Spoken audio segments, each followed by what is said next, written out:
Փաշինյան-Պուտին Ալիև հանդիպման, ինչպես նաև կոմունիկացիոն ճանապարհների ապաշրջափակման թեմայով զրուցելու ենք դիվանագետ Արա Պապյանի հետ, բարձես Պապյան։ Պարոն Պապյան, այդ հանդիպումից հետո մենք ականատես եղանք, որ գերիների վերադարձի հարցով առաջընթաց չկա, փոխարենը կողմերը համաձայնության են եկել կոմունիկացիոն ճանապարհների ապաշրջափակման հարցով։ Դուք ինչպես եք գնահատում այդ հանդիպման արդյունքը։ Ես ցավալի եմ գնահատում հատկապես գերիների հարցով, բայց դա սպասելի էր, որովհետև մենք գիտենք ում հետ ենք բանակցում եւ քանի որ մենք լծակներ ներկայումս այլևս չունենք Ադրբեջանի վրա, Ադրբեջանը այդ հարցը ձգձգելու է եւ առավելագույն փորձելու է հայկական կողմից ինչ որ օգուտներ փոխել։ Մենք տեսնում ենք, որ արդեն մինչ հանդիպումը Ալիևը նախապատրաստում էր դա, հայտարարելով, որ իրենց մոտ գերիներ չկան, իրենց մոտ զուտ ահաբեկիչներ են, որոնք դիվերսանտ են եւ այլն, որը բնականաբար այդպես չէ, բայց ցենց ցավալին դա է, որ գոնե պաշտոնապես արտահայտված ձևով մենք Պուտինի կողմից եւս չլսեցինք որևէ հարցադրում Ալիևին կամ աջակցություն Նիկոլ Փաշինյանին։ Նիկոլ Փաշինյանը միայն մամուլի համար առած հայտարարության մեջ դրա մասին հիշատակեց, բայց դա գիտեք կարևոր չէ, կարևորը փաստաթղթի մեջ միայն ցավալիորեն այդ տրանսպորտային ճանապարհների ապաշրջափակման մասին էր։ Ըստ Հայաստանի իշխանությունների Վլադիմիր Պուտինը կամ ռուսական տեսակետը պաշտպանում է Հայաստանի դիրքորոշումը, այսինքն այդ պարագայում հարց է առաջանում, ինչու չհաջողվեց Ալիևին բերել այն հանգրվանին, որ գերիներ վերադարձվեն։ Եթե հայկական դիրքորոշում պաշտպանելասոր նկատնեին գերիների վերադարձը մենք պիտի արդյունք տեսնենք։ Քանի դեռ չկա արդյունք, մնացած պարզապես խոսակցություն է, կարելի ամեն ինչ հայտարարել, հատկապես կրկնում եմ, Պուտինի բերանից մենք ոչինչ չենք լսել գերիների վերաբերյալ։ Մյուս կողմից, եթե անգամ հայտարարի, որտեղ աչքովս ընկավ նման գրավոր տեքստ, որը վերագրվում էր Պուտինին, իբր նա ասել է, որ նա կաջակցի գերիների ազատման հարցով, բայց խնդիրը այն է, ինչպես ձևակերպել գերին ով է։ Այս է ամբողջ խնդիրը, որտեղ եթե Ադրբեջանը շարունակի պնդել, որ իր մոտ եղածների մեծ մասից մենք գիտենք 120 եւ ավել հոգու մասին է խոսքը գնում, ասենք կարող է մի 20 հոգուն վերադարձնեն իբր գերի, իսկ մնացածին պահեն իբր դիվերսանտ։ Սխալը եղել է ի սկզբանե, երբ որ հրադադարը կնքվում էր եւ այնտեղ ժամկետներ էին նշվում մեր հաղթաթղթերը տալու, այդ տարածքները հանձնելը մեր ամենազորավոր հաղթաթուղթներ։ Այդտեղ պիտի հստակորեն նշվեր ժամկետը կամ հերթականություն նշվեր սկզբից գերիները, նոր տարածքները։ Մենք տվեցինք մեր բոլոր հաղթաթղթերը, տարածքները։ Մենք վերադարձեցինք։ Մի մասը Ադրբեջանում հայտնվեցին այդ հայտարարության կնքումից հետո, ստորագրումից։ Այո, բայց միևնույնն է, եթե հայտարարության մեջ օրինակ ժամկետ լիներ կնքումից 1 ամսվա ընթացքում բոլոր գերիները, անգամ դրանից հետո հայտնվածները այդ 1 ամսվա ընթացքում պիտի վերադարձվեին կամ տարածքների հանձնումը անմիջապես չէ, այնտեղ ժամկետ կար մինչև դեկտեմբերի 1-ը եւ այլն։ Ի սկզբանե դա սխալ արվեց, չարվեց մյուս կողմից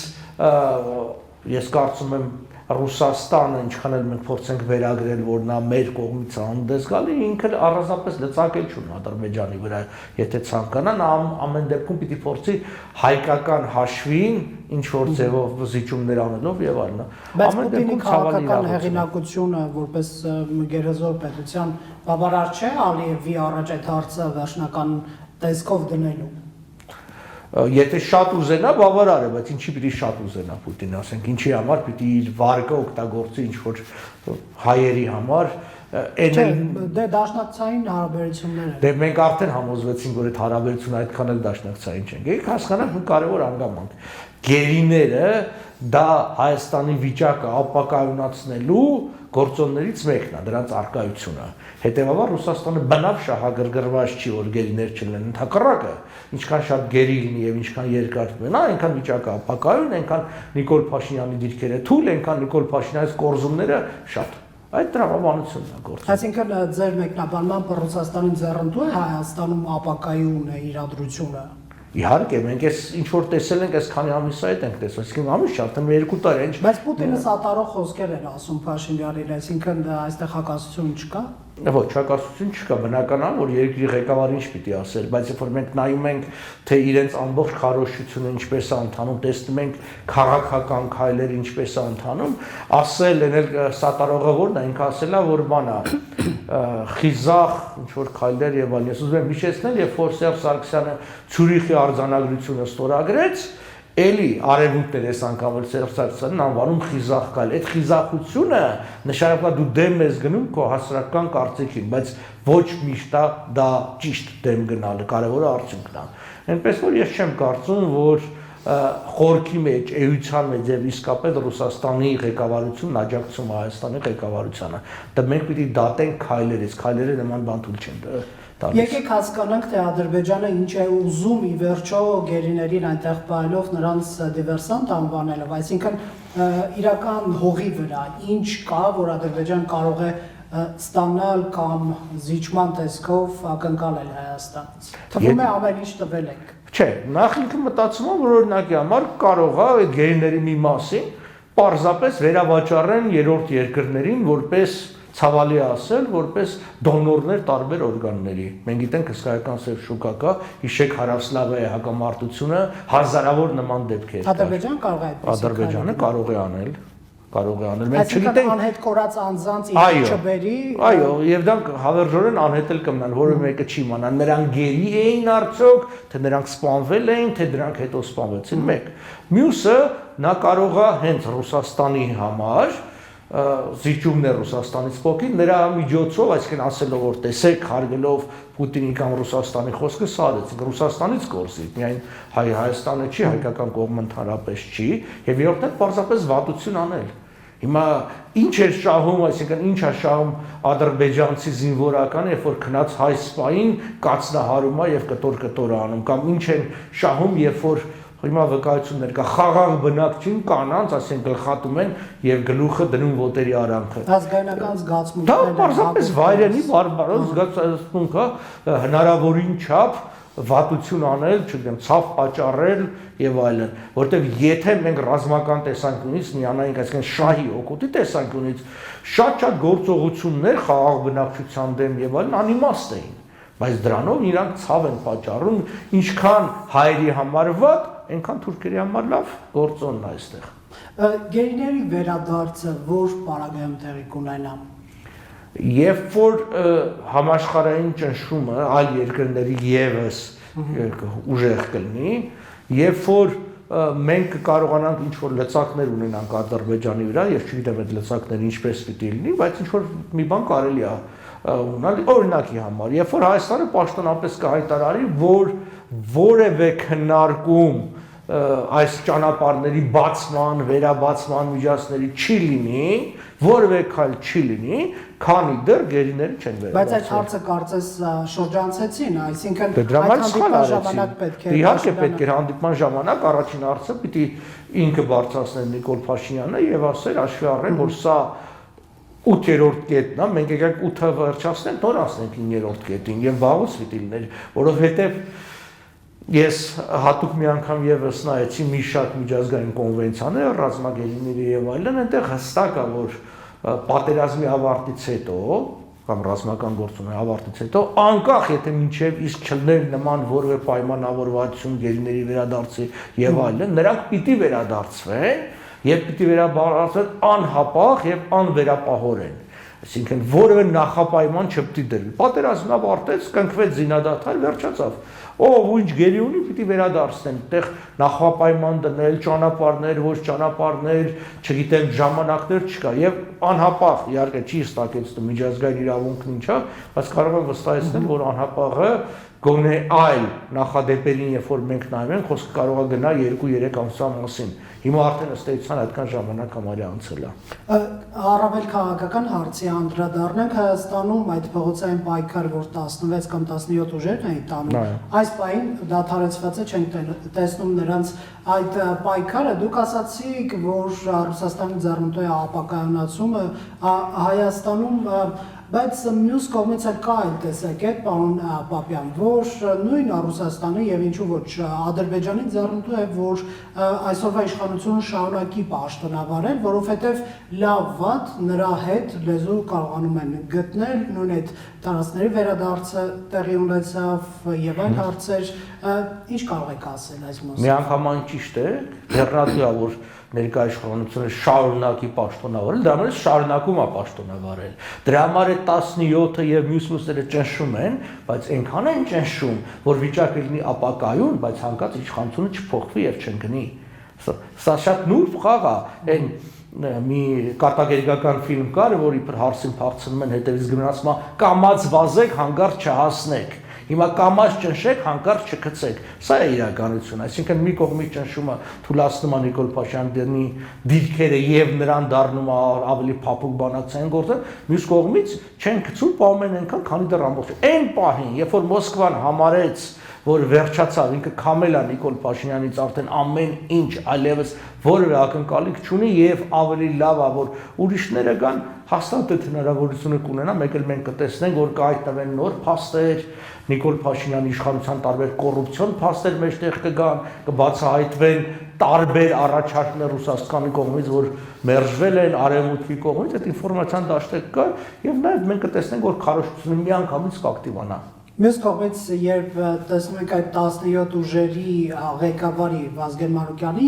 մտքերն ենք փորձում աչքի անցկացնել, նա կարծես թե ավելի կոշտ դիրքերից է հանդես գալիս, ասում է կային բաներ, որ Փաշինյանը չկարողացավ օգուտ Հայաստանի ստանալ, ես կարող եմ, այսինքն պարտված ղեկավարը չի կարող բանակցել, այստեղ հակասություն չկա։ Հակասություն չկա այն առումով, որ Նիկոլ Փաշինյանը, այո, որպես պարտված ղեկավար, ինքը հոգեբանորեն էլ կոտրված է եւ աշխարհի աչքում նա չի կարող լինել հավասարազոր բանակցող ոնց որ Ալիևը։ Եվ մենք դա տեսանք անգամ ռուսների վերաբերմունքից, երբ որ Ալիևին փոխնախարար էր դիմավորում, իսկ իր ստրատեգիական դաշնակցին դիմավորեցին արարողակարգի երկու աշխատակից։ Այսինքն դա ամենացածր մակարդակն է, դրանից ցածր չի լինում այլևս։ Այսինքն նման ասենք դիմավորում անում են, գիտեք ինչ, այսինքն եթե գուբերնատոր գար եւ բանից ռուսական հաստատ ավելի կդիմավորեն։ Այդ ամբողջը դրսևորում է։ Հիշենք նաեւ Պուտինը ինչպես ձևակերպեց, որ мы дорожим добрососедскими партнерскими отношениями։ Այսինքն մեզ համար կարևոր է բարիդրացիական եւ գործընկերային հարաբերությունները։ Մենք ռազմավարական դաշնակիցներ ենք։ Դրա մասին չխոսած, ինքը բնութագրեց միայն Ադրբեջանի հետ հարաբերությունները, որ այդ այո գործընկերային եւ բարիդրացիական են հարաբերությունները։ Հայաստանի վերաբերյալ ինքը բան չասեց ողջունի խոսքում։ Դա եւս առհամարանքի նշան է։ Հիմա բնական է, երբ որ հաջորդ ինչ որ մեկը կգա, որը ռուսների համար ընդունելի կլինի, ռուսները ինչ որ քայլեր կանեն, որպեսզի այդ հաջորդի դիրքերը ամրապնդեն, ասեն, տեսեք, այս մեկը եղավ եւ ինչ որ խնդիրներ լուծեց։ Դա չի լինի էական շատ լուրջ, շատ մեծ բան, բայց ինչ որ բաներ կլինեն։ Եվ Հայաստանը եւ Ադրբեջանը ըստ այդ հանդիպման արդյունքներ պատրաստվում են բացել կոմունիկացիաները, որոնք շուրջ 30 տարի փակ են, ինչ է դա նշանակում։ Ադրբեջանը Հայաստանով ճանապարհ կստանա դեպի Նախիջևան, Թուրքիա, Ռուսաստանը, Թուրքիա եւ Հայաստան, իսկ Հայաստանը դեպի Ռուսաստան եւ Իրան։ Սա լավ բան է, թե վատ։ Սա մանրամասների կարիք ունի, գիտեք, որտեղ տեսականով երբ որ ասում են ճանապարհները բացել, բնականաբար մարդիկ միանգամից են դե լավ, ավելի լավ է բաց ճանապարհ, քան բաց փակ ճանապարհ, բայց եկեք քննարկենք արդյոք իսկապես այդ ձևա։ Ադրբեջանը Հայաստանի տարածքով ստանում է ճանապարհ, միջանցք է ստանում, որի անվտանգ չի։ Ինքը միջանցք է, եկեք մի համոզեք, միջանցք է, այնտեղ ճանապարհը, երկաթուղ է, գազամուղ է, նավթամուղ է։ Դա լուրջ միջանցք է, ավելին դա էքստերիտորիալ միջանցք է։ Բայց սուվերենությունը Հայաստանը պահպանում է։ Չեն կարող ասել, չէ, չի պահպանում, որովհետև այդ տարածքը վերահսկում է ռուսական ՖՍԲ-ն։ Այսինքն մենք այդ տարածքի սուվերենությունը փոխանցում ենք Ռուսաստանին, Ադրբեջանին չենք տալիս, Ռուսաստանն է վերահսկում։ Այսինքն մենք որպես Հայաստանի քաղաքացի չենք կարող լինել։ Հիմա դա եթե դա սուվերեն Հայաստանի տարածք է, ո՞նց է ռուսը վերահսկում։ Տնենք մի կողմ, բայց դա անունների վերնագրերի հարց է։ Կոչել ճանապարհ ընդհանրապես բան չկոչենք, բայց խնդիրը հետեւյալն է։ 48 կիլոմետր անցնելու են Հայաստանի տարածքով, որի անվտանգությունը ռուսական ՖՍԲ-ն է վերահսկելու։ Հայաստանը հայկական կողմը եւ Նախիջևանով եւ առավել եւս եթե ինքը Ռուսաստան գնա, որ ասում են Բաքու, մի քանի 100 կիլոմետր անցնելու առանց որևէ երաշխիքի, առանց որևէ անվտանգության ինչ որ քայլերի։ Այսինքն որ խենթը կնստի բան, այսինքն գնաց եւ կգնա Նախիջևանի մեջով, հետո կգնա Բաքվով Ռուսաստան եւ ինչի համար։ Ուրեմն մարդատար եկեք հանենք, դա չի լինի, որտեվ նույն ավտոբուսներ բաները շատ ավելի էժան են Վրաստանի վրա եւ կարճ գնալով։ Ես ուզում եմ ասել, որ անգամ սովետական միության տարիներին Նախիջևանով անցնող գնացքը հայերի համար անվտանգ չէր։ Պարբերաբար գնդակը քարերով խփում էին, կրակում էին, այսինքն ես գնդակացել հիշեցի, հատկապես դա Արարատ Նեֆչի խաղերի ժամանակ էր տեղի ունենում։ Այսինքն հիմա ակնկալել, որ որևէ մեկը կգնա, դա այն նույն վիճակն է եւ ավելի վատ այն ինչ որ այսինքն այսօր, բայց այստեղ ուրիշ խնդիր է կա նաեւ այդ ամբողջից բացի, որ մենք ինչ ենք արտահանելու։ Տպավորությունն է, որ մենք այնքան բան ունենք արտահանելու, որ մեր խնդիրը այդ արտահանումն է, դա գերագնահատված է, այսինքն այդ ճանապարհի դերը, դա համարժեք կլներ, եթե անվտանգություն էր։ Հիմա մի փոքր մեզ համար կարող է նպաստավոր լինի, եթե օգտագործենք Երևան Ջուլֆա, իրանական Ջուլֆա եւ Իրան այդ երկաթուղին, Նախիջևանով դեպի Իրան, այդ հատվածը, որը տրամաբանական է, որտեղ այնտեղ կարճ է, այն էլ եթե ռուս սահմանապահները կամ ինչ որ բաներ որոշակի անվտանգ, այն էլ բեռների տեղափոխման, այն էլ այնպիսի բեռների տեղափոխման, որը ասենք ջրելուց չի փչանում, կոտրվելուց չի փչանում, ասենք հանքանյութ, օրինակի համար հանքանյութ, որովհետև եթե մենք պիտի փոխադրենք ինչ որ մի բան, օրինակ, երբ որ 88 թվականի երկրաշարժի համար ցեմենտ էին բերում, իրենք պարզապես ջրում էին այդ ցեմենտը, եւ երբ որ տեղեր ասում այդ ցեմենտը պարզապես քարացած անպետք բաներ, ջարդում էին կահույքը։ Այսինքն որոշակի սահմանափակ նպաստավոր բաներ կարող է ունենան, այն էլ եթե իրենք այլ խոչընդոտներ չստեղծեն, բայց վստահեցնում որ թուրքերը խոչընդոտներ ստեղծելու լավագույն վարպետներ են, այնպիսի բաներ կհորինեն, որ ձեր մտքով անգամ չի կարող հասնել։ Այսինքն միայն քաղաքական որոշումը թեկուզ այդ երկրի ղեկավարի բավարար չէ։ Իհարկե բավարար չէ։ 88-ին այդ ատելությունը կար այն դեպքում, երբ որ դրան նախորդել էր 60 տարի սովետական դաստիարակչական աշխատանք, քարոզչություն, եղբայրական հանրապետություններ, ամեն օր ինչ որ երաժշտություն էին, մի ժամ փոխանցում ռադիոներով անընդհատ եւ այլն, ամբողջ Երևանը Զեյնաբ Խանլարովա էր լսում այստեղից, այսինքն անգամ դրանից հետո այդ ատելությունը կար թուրքերի հայերի նկատմամբ եւ 88-ին դա սրվեց։ Ի վերջո այդ նույն Սումգայիթը եւ Բաքուն հենց նրանց տեղը չեղավ, դա թաքնված, անթեղված ատելություններ։ Հիմա աճել է մի սերունդ, որը տեսնում ենք ինչ ատելություն ունի եւ այս սերունդը շատ ավելի մեծ ատելություն ունի, քան 80-ականների, 90-ականների, որովհետեւ եթե նախորդ սերունդները հայ ընկերներին շփվել էին, հասկանում էին բան, ապրել են Հայաստանում, ապրել էին շատերը Հայաստանում, հայերը ապրել էին այնտեղ, այս սերունդը բացի ատելությունից, երբ որ իսկապես իրանք իսկապես հավատում են, որ, չգիտեմ, հայերը ցեղասպանություն են իրականացրել Խոջալոյում իրանց նկատմամբ, իսկապես հավատում են, որ հայերը իրանց ամբողջ մշակույթը գողացել են, որ Էջմիածինը դա ադրբեջանական բան է, հոգևոր կենտրոն է։ Իրանք այդպես են մտածում, դա ձև չեն անում, այսինքն ոչ թե ուղղակի սկզբից իրանց խաբել են, բայց այդ խաբված են, քան իրանք հավատում են այդ ամբողջ, իրանք հավատում են, որ Երևանը իրենք նվիրել են հայերին, հիմա պիտի ազատագրեն, այսինքն մենք տեսնում ենք, որ անգամ այս պատերազմի ավարտից հետո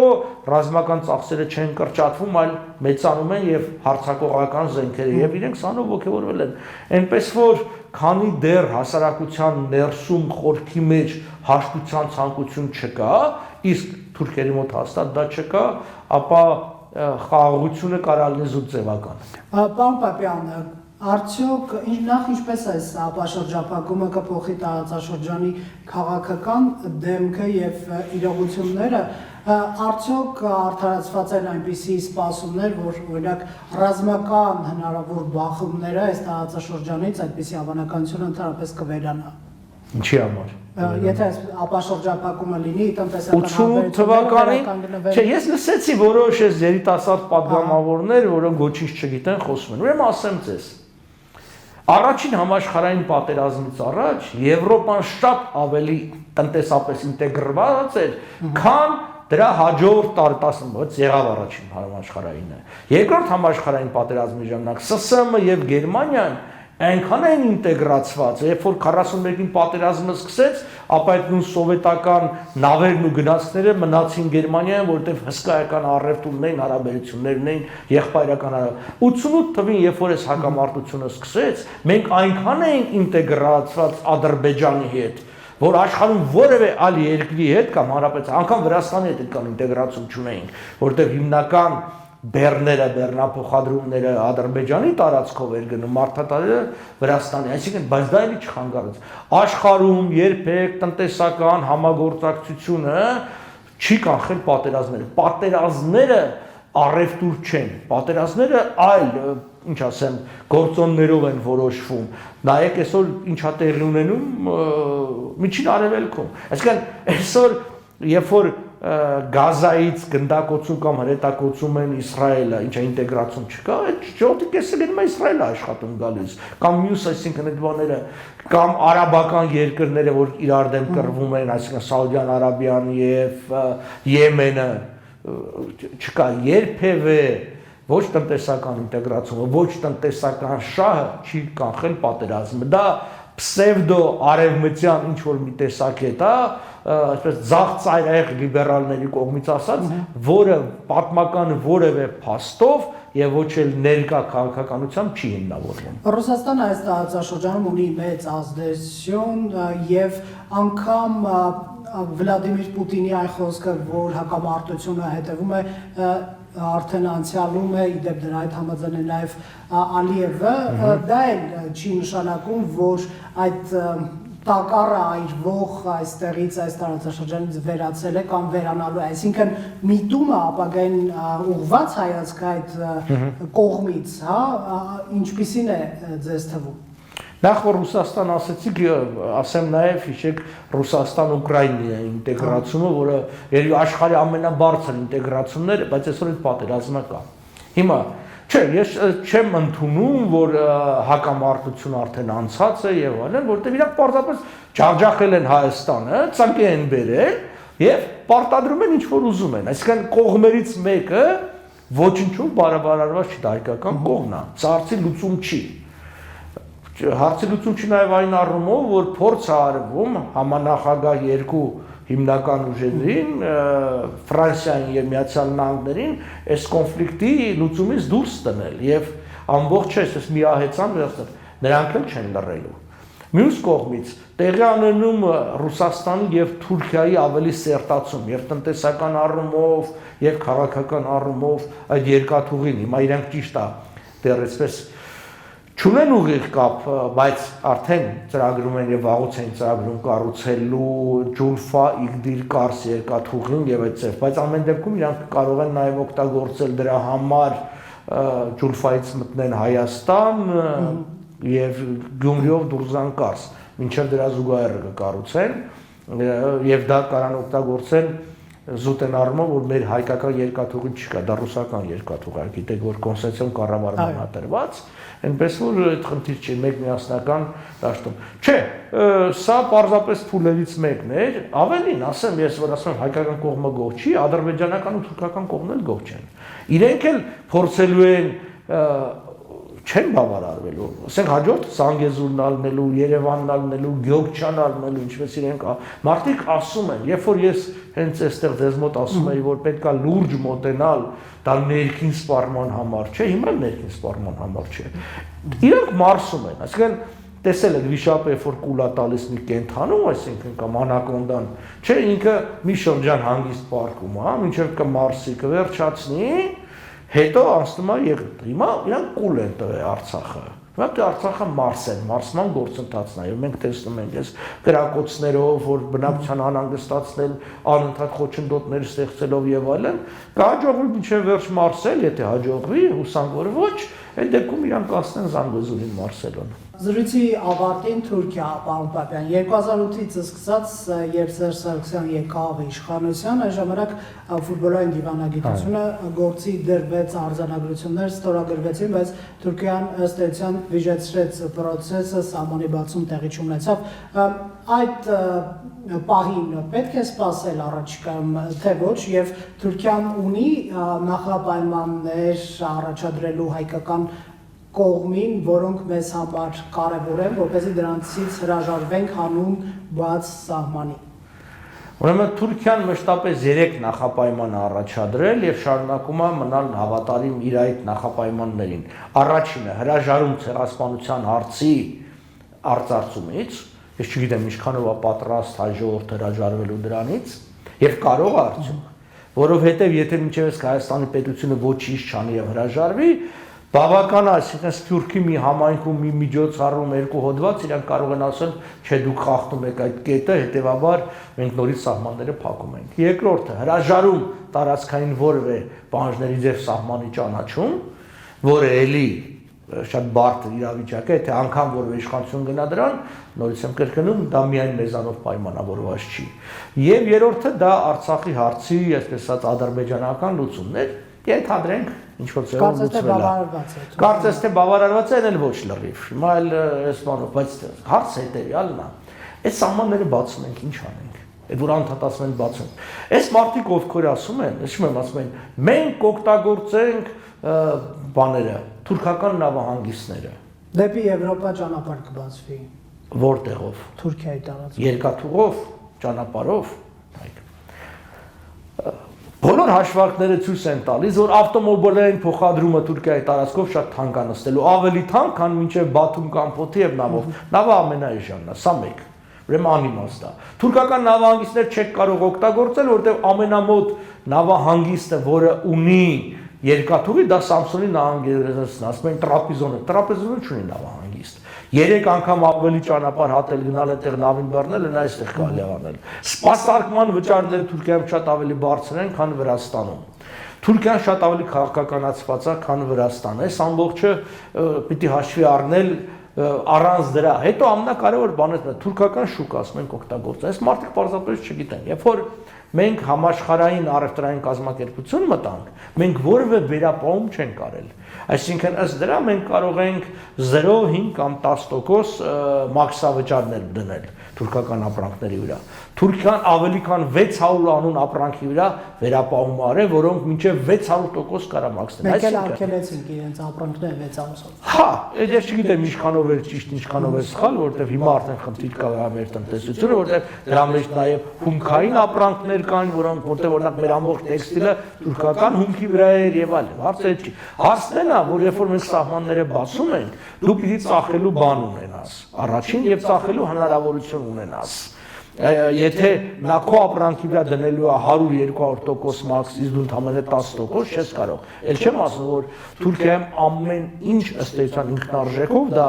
ասենք, ծավալի հետևանքով է, որ ավելի մեծ արտադրություն է եւ այլն, իսկ գյուղատնտեսությունը շատ լավ ավելի հողեր, շատ ավելի էժան է։ 600,000 հոգի Հայաստանում զբաղվում է կամ գյուղատնտեսությամբ կամ սնվում է։ Սահմանների բացումը բերելու է հայկական գյուղատնտեսության սննկացման 100,000-ավոր գյուղացիներ պարզապես չեն կարողանալու վաճառել իրենց ապրանքը, որովհետև Թուրքիայից մտնելու ավելի էժան։ Հիմա էլ է գալի, գիտեք, լոգիկա։ Հնարավոր չէ օրենսդրական կարգավորումներով։ Բայց դեպքում սահմանը բաց չի լինել, դու ոնց ես կարգավորելու այդ դեպքում։ Եվ մենք մոռացանք, որ Հայաստանի սահմանը այն թուրքական նաև ԵՏՄ-ի սահմանը, այստեղ ռուսական։ Եվ այդտեղ, այսինքն դու այդպես չես կարող կարգավորել։ Մյուս կողմից մենք անգամ Վրաստանի վրա, երբ որ գյուղմթերքները ա գալի Թուրքիայից, ավելի էժան է լինում։ Հիմա որ գա, մենք ոնց ենք մրցելու։ Հայաստանի ջերմոցային տնտեսությունը կործանվեց զուտեն պատճառով, որովհետև մինչև ջերմոցի վրա, ասենք, գալիս հասունանում էր այդ պտուղ բանջարեղենը, հսկայական ծախսերով, արդեն Թուրքիայում առանց ջերմոցի հասունանում է եւ ջերմոցի արտադրանքը չէր լինում վաճառել, Թուրքիայից գալիս էր ոչ ջերմոցայինը եւ այդ ամբողջը սննկացավ։ Այսինքն այդ վերացական բաներով չէ, թվեր ու հաշվարկներ ա պետք է ամբողջի համար։ Թվերն ու հաշվարկներն են տալիս, որ փակ սահմանը Թուրքիայից մեզ ավելի ձեռնատու է։ Դա մեր պրոտեկցիոնիզմի քաղաքականությունը ակամայից, որը մեր արդեն կիսամերտ տնտեսությունը պահում ենք։ Ուզում եք մերցնեք տնտեսությունը, բացեք սահմանը։ Շնորհակալություն այս զրույցի համար։ Ֆակտոր TV-ի տաղավարում հյուրընկալել էինք դիվանագետ պատմաբան Արա Պապյանին։